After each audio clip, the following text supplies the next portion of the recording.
like jonglers, Scoob. We're doing another Wing It recipe challenge in which I am given a recipe and must entirely wing it based on the very basic instructions given to me. And let me tell you, the metaphorical gauntlet has once again been thrown down, this time by someone I considered a friend. It's Mr. Weirdology, who writes, make a Scooby Doo sandwich. Okay, well, face value, that doesn't seem too tricky. Let's take a look at this recipe here.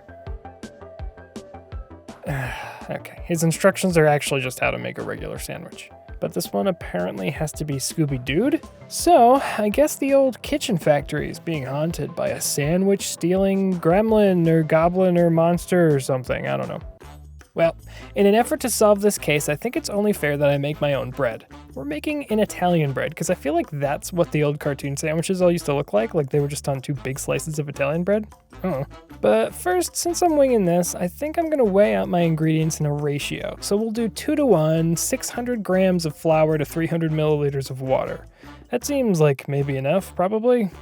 Sure, why not? All right, stand mixer bowl, meet water, a tablespoon of sugar, package of instant yeast, and 2 teaspoons of vital wheat gluten.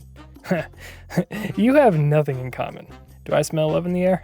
No, it's just yeast, which is bloomed after 15 minutes on no-to-no speed in our stand mixer while I did a hilarious chase scene just off camera.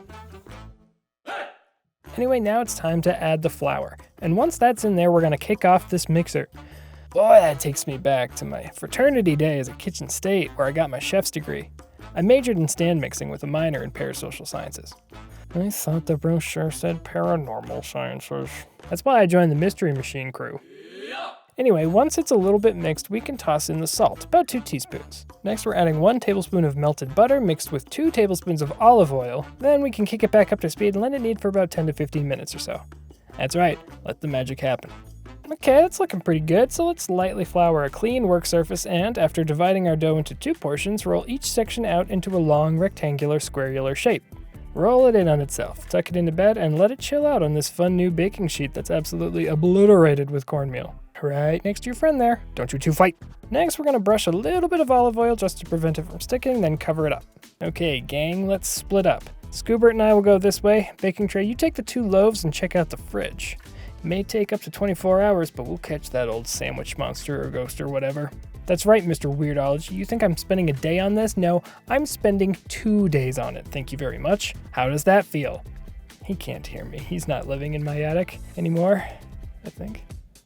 Time has passed, and I couldn't find a shirt that looks like Shaggy or Fred's. So, this is what you get. Sorry, I tried. Anyway, that dough has risen, and I've given it 3 extra hours at room temperature just so that it's no longer quite so cold. The oven is preheated to 425 Fahrenheit, and within its gaping maw, I've placed not only a pizza stone, which can be substituted with a cast iron pan or just a baking tray, but also a baking tray filled with a little water. Careful now, this is a trap that I'm laying for that spooky food goblin. Right, Scoob? Let's do a quick score on those loaves. Brush with an egg wash, then I'm doing 1 at a time into the oven for 25 minutes or so. You can do both at once if you have a baking tray, but I've made my decision. Well, zoinks or whatever. Looks like the sandwich fiend got away and it captured one of our loaves. Probably Daphne. We still got one though, so let's see if we can't pull a fast one on our friend the monster. Step 2, add stuff. Well, Mr. Weirdology really gave us a lot to work with. I've got a plan though, don't worry. We gotta stack it high, so I've got some turkey, salami, pepperoni, provolone, tomato, lettuce, and pickles. This is a Scooby Doo sandwich after all though, so the sky is basically the limit. Do whatever you want. I'm gonna start with the mayo. Okay, any other words of wisdom?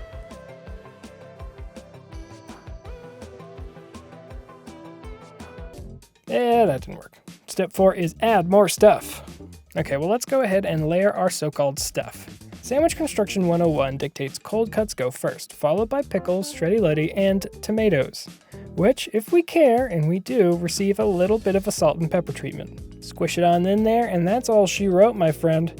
Let's slice along those convenient scores for individual portions, and just look at that cross-section. Done good, huh? Alright gang, everything's in place. I think we can finally trap this monster. We have parchment, so all we need to do is,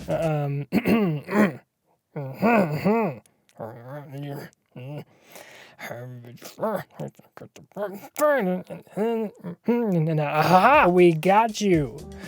Now, you may be surprised, dear viewer, to know that our sandwich thieving monster all along was actually Mr. Weird Al... Huh?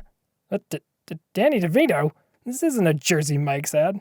Well, all's well that ends well. I think I did a pretty solid job on this Scooby Doo sandwich and the case, even if I did lose one of my core group, and didn't actually figure anything out, and didn't get one of the steps right because it was too hard. Anyway, on that unqualified success, we'll see you next time. Same bat time, same bat channel.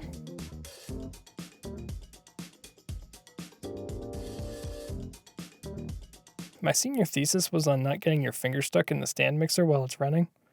I got a B+ in a broken finger.